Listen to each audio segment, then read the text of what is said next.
I had telephoned the General last Friday to hear his response to the Amnesty International report on human rights violations that took place both during the revolution and after. And I had thought that he would deny this, but in fact he shocked me by admitting that the virginity checks had taken place.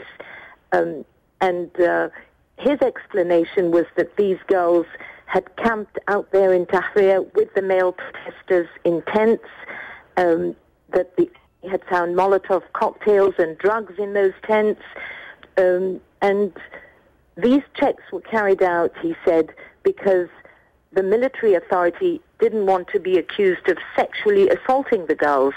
So these tests were done to prove that the girls weren't virgins to begin with.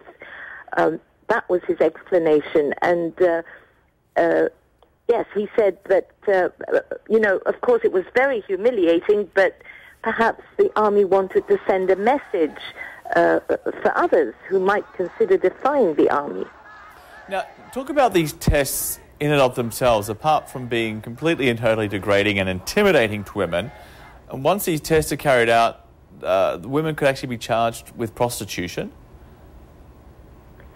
They were accused of being prostitutes, yes. And in fact, the General didn't deny that either.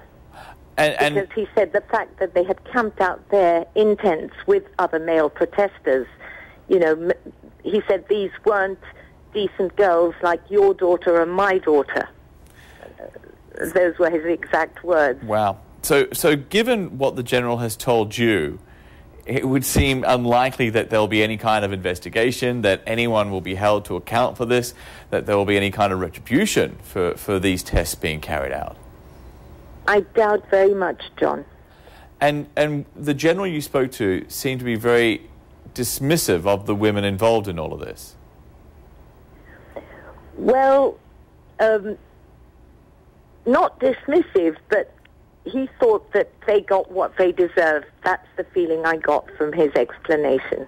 Okay. And very quickly, the status of women now in Egypt as we move forward after this revolution, how are they being regarded now by the new military authorities? Well, there are a lot of concerns, not just women's concerns, but all Egyptians are very concerned. Of course, the women don't want to see the gains that they've made in recent years reversed. We hope to build on them. Right now, we don't know where all of this is going. There are a lot of worries.